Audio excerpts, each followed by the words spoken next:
look, I became a worse artist. If you find yourself saying that to yourself too, and you can relate, then stick around, because this video is for you. Actually, it's for both of us. Right, so what gives? So the impetus for this video was me having to look back at my old work for the sake of a video that I was finishing up. And by old work, I mean everything. Photo, video, digital work, physical artwork, everything. In reviewing that old work, it kept me asking a question that has been festering in the back of my mind for quite a considerable amount of time now. Did I get worse? Maybe I fell off or whatever, right? And this just about confirmed it. Looking back at the way that I used to shoot things, at the ideas that I had, at my execution, my edits, the sculptures that I made, the props that I made, all these things just flowed all the time. I created all the time, and somehow, miraculously, the results were always results that I was happy with. And I was doing all of these things almost simultaneously. I was filming stuff, photographing stuff, and then I go home and I start drawing something that I end up sculpting, all while thinking of new song ideas. That's how I used to be. For the most part, the results always turned out well. And so I'm sure you've caught me saying it constantly.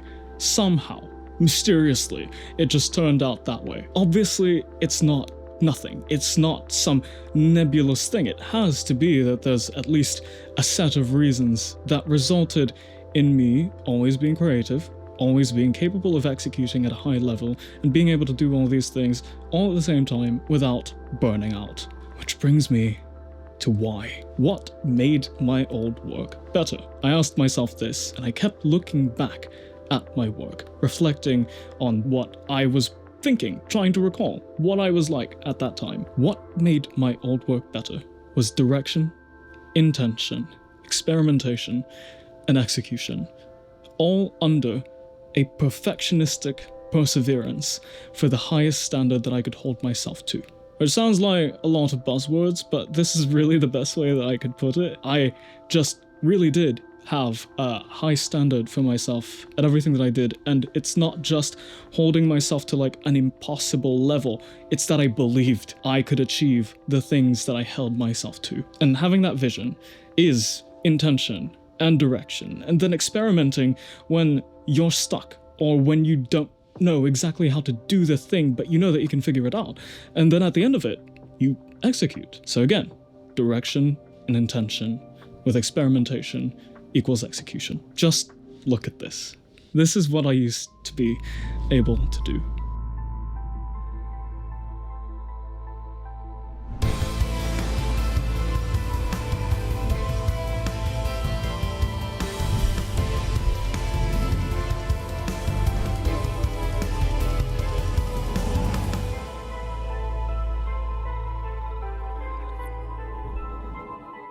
That was my old intro sequence. I made the song on a whim. I didn't intend to make like a theme song for myself at the time.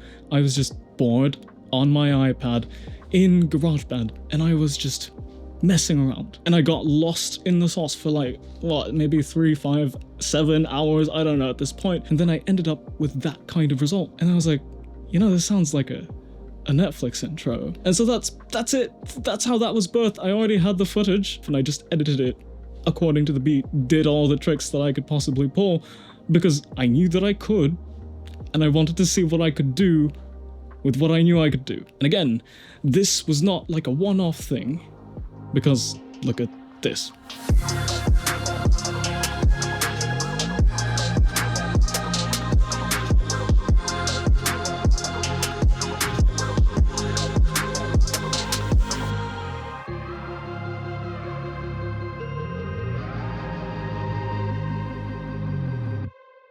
That was another B-roll sequence that I just whipped out on a whim. Because, you know, it would be cool to make a B-roll sequence and put it at this point in this video for X reason, so I did. And that's it. You know, it didn't require me so much brain power to execute, and it didn't take me forever to edit either. I just had an idea, played around and experimented, had fun with it, and eventually executed, because I believed that it could be done. And upon reflection, that goes for so many things that I did back then. From the edits that I would pull off in videos not too dissimilar to this. The concepts that I'd come up with, or the ways that I would frame the clips that I captured, and the photos that I took, they were framed in such a way as if I had some deliberate artistic vision all the time. And I know for a fact that I didn't always have one. So I kept thinking to myself, why is it that my frames hit different? They feel more layered, more artistic, more deliberate. Even with the ones where I was just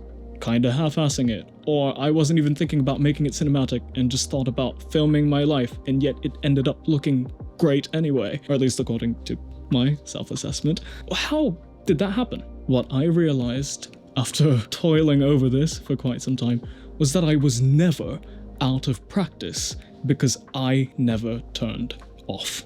Anywhere that I went, my eye was always on the lookout for something interesting, for something to fixate on, for something to appreciate. Not because I was thinking of turning it into content or even turning it into art. I just wanted to see the world. I was just so deeply engulfed in art that it was my world, because to me, the world was art. And that sounds pretentious, but that is truly how I saw it. Everywhere I went, even at the ugliest of places, or the places that people would consider to be not photogenic, not interesting, I always took it upon myself as a challenge to see the beauty in wherever I was, in whatever I was doing. Why wouldn't I? Why wouldn't I make it so that I tried to see the beauty in whatever aspect of life that was in front of me? That's the way that I saw it at the time. And I guess over time, I started scratching that away, because it sounds like an I'm 14 and this is deep type thing. I am aware, okay? I'll get ahead of you. I'm aware that it sounds super pretentious, but it really was deep to me. Which brings me to the next thing that made me a worse artist, which is not embracing flow. I got too rigid and too caught up in systems or in standards that were completely arbitrary, to the point where I just stifled my own creativity. Oh, have this system that doesn't work for you. You should follow that, and if you don't, then you're not being a proper artist. Like, what are you talking about? You know? I'm saying that to my past self, because yeah, I trapped myself in a cycle, in a supposed system that didn't work for me. It made me create less and made me go more out of practice, because I wasn't letting out ideas, whether they were good or bad. How could they be anything more than ideas? And how could my execution get any better? I didn't allow myself to flow. Art just flows. You do have an idea out of nowhere, and sometimes it does interrupt your day. I stopped taking the time to entertain these spur-of-the-moment things, which is a key essence of art. That led to loss of artistic routines. And by artistic routines, I mean just making things. When an idea came to mind back then, I used to just go dig up the materials, put them on the table, and then just start working. No, I didn't even work on the table most of the time. I loved working on the floor, and it was a mess.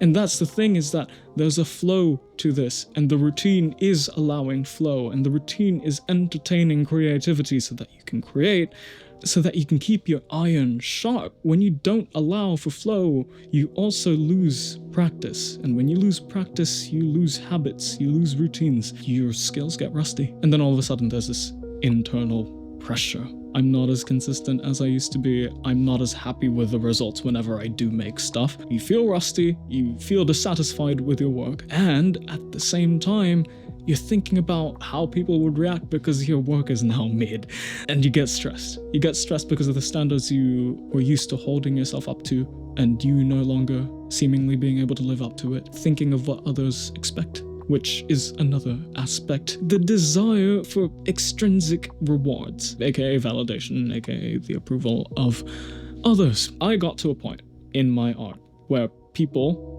were gravitating towards it. I was getting a steady amount of traction, I was getting a steady amount of growth, and a steady amount of attention. There were a lot of people that I've never met DMing me, wanting to work together, wanting to hire me, for me to do my thing for them. And I got caught up in the sauce. I really just did.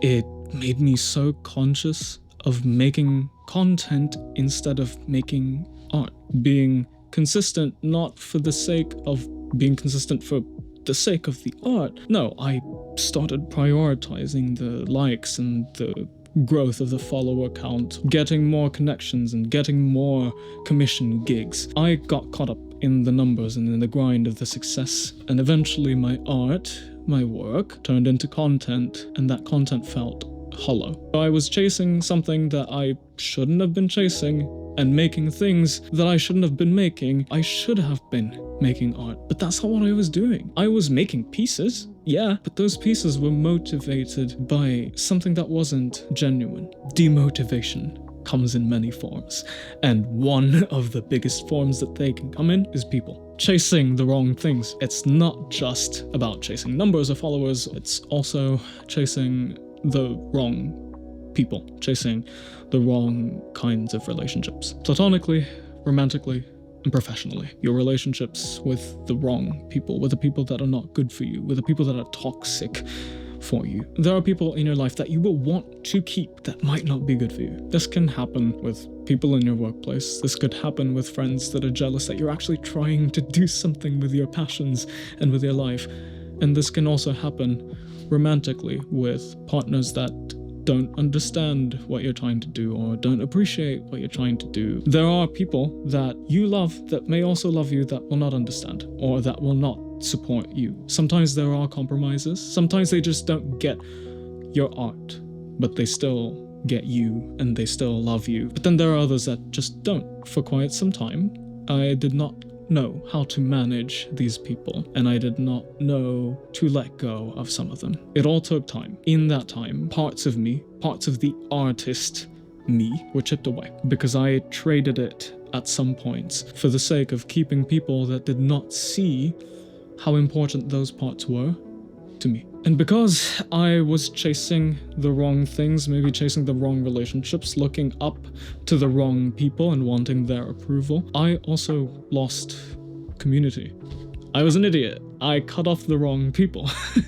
I was blind to all the things that I was following or chasing in vain. As much as I am somebody who's used to doing things alone and who enjoys his alone time, there's something special about community, and the loss of it is just as impactful. For quite some time, I had more than one circle that did art, whether it was photo and video, or traditional art like drawing and painting and sculpting, and especially musicians. I had all these sorts of people as my different communities, and some of them had overlap. Actually, a lot of them had massive overlap. It was so fulfilling to be able to share in this world of art. It made for an environment where you pushed each other because, oh, he's working on that. She's doing great there. I ought to do something. I want to do something. I'm inspired by these people, and why shouldn't I? We're all in this together. High School Musical style.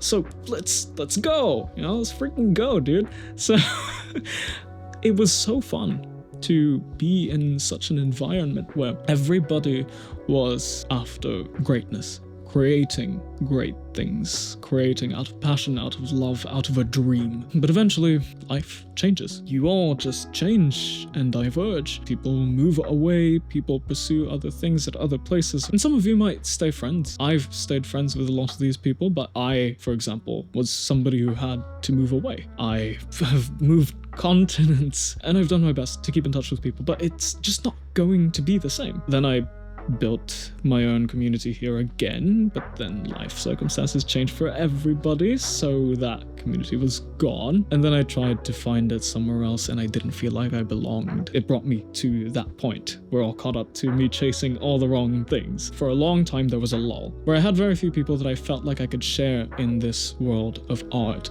It was difficult to carry on completely on my own. With people watching from afar, sure, but nobody was beside me. I was at my wit's end, basically. I wanted to make it as an artist. I still do. But I just wanted to execute so that I could grow. I had very little passion, motivation, and actual vision to even try something new. Photo concept, I need one, mishmash a couple things together. Oh, okay, that's it. That's what we're doing. Just generating ideas left and right. That would be the thing, which is content brain.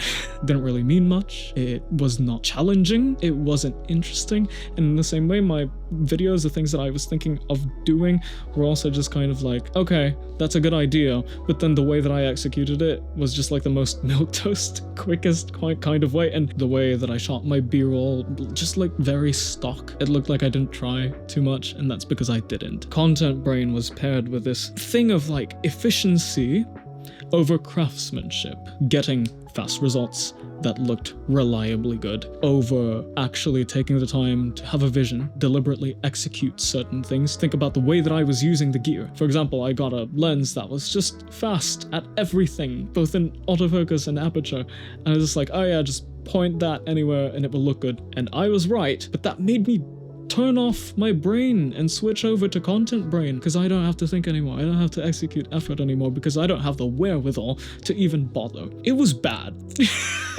All this culminated in me creating things that were good enough instead of creating things that I actually thought were sick. That's it. You can condense it to that. You do good enough instead of sick. Come on, like pick between the two. One is clearly better. That's the one consequence that I realized that I'm still working through, is that I pigeonholed myself into what fits my aesthetic or my style. I'd see something that looked interesting, but I was like, that doesn't suit my color grading, so why does it even matter? And then not shoot it. I kept caging myself artistically, and sure, maybe if I took that shot, I wouldn't end up using it. Maybe I was right, it wouldn't fit my color grading. So what? Practice anyway. The point is to do the thing, to get your reps in, to practice your eye, to capture something that you want to remember, to capture something that your literal eye thought was interesting. What does it matter if it becomes content, if it becomes art, if it gets posted or not? Shouldn't it matter that you wanted to shoot it first, that it found its way into registering into your brain as something interesting, and that you saw some value in it? But it wasn't all bad. I learned a lot even through this rough patch. The biggest thing is that I became more authentic. My voice, both figuratively and literally, my vision, my delivery, and my message, they all eventually developed and blossomed into their most authentic and genuine form. That also opened up the opportunity for me to try something simpler. I discovered a slower, more relaxed pace, and it gave me an opportunity to be more genuine, or to feel like I had more of a space. I may have been struggling with my vision and my execution, but in my personality, in who I was showing in front of the camera, I was able to relax more because of how I changed my style. I allowed for more loose space for me to actually just be myself. If I'm going to talk about something, I better know it from here and from here. Not only am I able to say the most genuine thing, but I'm also able to say it the most genuine way. The feedback that I got and how I was able to integrate feedback more during this time, I was taking as much as I could get, because again, I was stuck a lot of the time, and a lot of the time, if I wasn't pushing myself, I had others give me some solid feedback that pushed me. So thank you, to name a few: Jonathan, Drew, Sam, James, Nathaniel, Jake, Leighton, Patrick, Astrid, Lubna, Lila. Thank you. And so many more of you have left little bits and pieces over time that have influenced my videos. Most of you have also helped me shoot these videos or make them one way or another. So again, thank you. My art and my life have started bleeding together again like they used to. All these things that I did and all these things that I learned over this time allowed for my growth as an artist, even at my worst. The funny thing is, I've been criticizing myself for not being as good of a shot as I used to, for not being as good of an artist as I used to.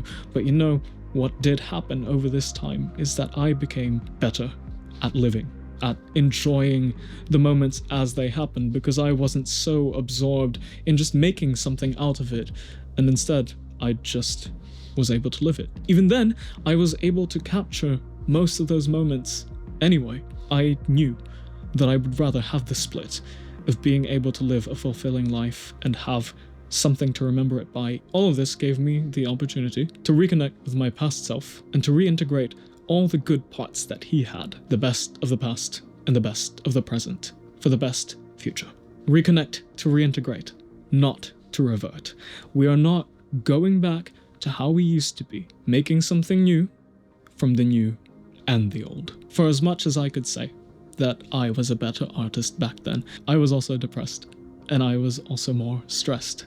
I was less content with myself, with my life. I was less grateful, and I pushed myself so hard, and it gave me really good results. But the part that I don't think about as often, I woke up with a migraine almost every day. I was running on 2 energy drinks almost every day. I barely ate. I was high performing because I was forcing my body to, because I was abusing my body and abusing the fact that I was youthful. And I took advantage of that for a while, and it worked great at that time, but I am not the same teenager that I used to be. Life's just different. Back then wasn't the perfect golden glory days. And maybe this is a good reminder for you too. For as much as there were good things that you can look back at and be like, oh, that was peak, this was great, and now I've just fallen off. Maybe it's not so black and white. Maybe you're right to think that those things that you thought were great, but maybe they also came at a cost. Blend your phases together. Because going back would be a mistake, but forgetting about the past would be too. Remember your history so you can live your present with more wisdom to create a better future. This is what I'm doing to become a better artist again. Number 1 is build community instead of seek it. This is the most slow burn thing that I'm going to do. Just evaluating who I want to surround myself with and what kind of relationships that I want with people. The biggest thing is that I just want us to sharpen each other, to encourage each other, to not just have connections where we have fun together, which is a really important thing, but also the type of people that will actually support you in your endeavors, that understand what it's like to some degree. It doesn't really matter that we do the same art, it just matters that we care about art itself and that we care about each other. So while that's cooking in the background, all the other things that I'm doing with myself. Which brings us to number 2. Create and ideate daily. Entertain all ideas, big or small. Think about it. You have lots of ideas. Some of them are good, some of them are bad. The sooner you get the bad ideas out of the way, the sooner you get rid of that blockage that clogs your creativity, and then those good ideas can flow out sooner. And sometimes those ideas that you think are bad or stupid could take you really far. Allow for flow to happen, and allow for this flow to take you on creative odysseys. It could be just a small thing that takes you all over the place, whether it's a big idea or a small idea, or you think it's silly and stupid and just for kicks and giggles, or if you actually think that it will be deep and profound. Just explore. Allow yourself to at least have a few minutes to see if that idea, if that little seed, if it actually can grow into something. Regardless of what you do, just explore all the facets. Allow yourself to be wrong, to fail, to fall flat on your face, and then try again. Try to enjoy all the things that you do get right, that you do pull off. And you don't have to have some grand, massive result. It could be a simple sketch. It could be just you trying to get those creative juices to flow. Creating and ideating is never a bad idea, so do it anyway. Number 3, consume consciously and intently. And hopefully this video is one of those that you would categorize as that. Nowadays, especially, we are inundated with so many things that we can consume. Everything is so fast, everything is so instant and in your face. Our brains were not wired for any of this stuff. I am grateful enough to have grown up around the time of the cusp of technology going insane. I know what it's like when things were just a little bit slower. I'm trying to bring that back for myself, and maybe you're younger than me, you didn't get to experience this. Maybe you were an iPad kid, non-derogatory. So let me put it in terms that most of us will understand. Consume things that are not brain rot more than you consume things that are. Make the portion of your brain rot smaller than the portion of the things that are actually quality. Even it out. Think about it in 2 sections. The brain rot stuff is your junk food, and then the quality stuff is the healthy food. Feed your mind with less of the junk. The junk is fun, the junk is quick, but if you really want to develop your creativity again, if you want to cultivate your mind, then you're gonna have to cultivate and develop your mind. Curate the things that you consume if it really matters to you that what you end up thinking of is something that is worth curating. Eat, live, and breathe art. If you're just scrolling and scrolling and scrolling and scrolling, you're not really taking the time to process why you think it looks good, what you like about this specific image. If you like the thing, take the time to analyze it. Consume slow, because when you do, it allows you to absorb. Number 4, museum trips, movie nights, and live performances. Be in environments where art thrives. If you want to find inspiration so that you can be in your element, why not be inspired by seeing others in their element? To make first-hand contact with these masters and professionals at their craft. Take a look at the art up close, or at least as up close as they'll allow you, by going to actual museums. Fully experience a movie by going to the place that's actually built and conditioned for the best way that you can experience and watch the thing. And go to live performances, plays, or art installations, or people performing live music, to be inspired by the fact that these are people that have practiced to be this proficient basically their whole lives. They're right there in front of you doing what they do best, doing what they love most. Creating and ideating daily, consuming art and observing the world around you, and surrounding yourself with culture and experiencing it firsthand. All of these are components of number 5. Never fully turn off. Practice and play daily. If you want to make art your world, then view the world as art. Observe the world. See the beauty in daily life. Keep your eyes and your ears open and alert. Pay attention to the world around you. Pay attention to the things that you consume. When you're out walking or you're in the car, when you look outside the window or when you look around you, take in what is actually in front of you, instead of just taking for granted that the sky looks the way it does, the clouds look the way that they do, or the fact that you've walked this path or driven down this road a dozen different times. There is beauty to be found in life. You just have to keep your eyes, your ears, and your mind open.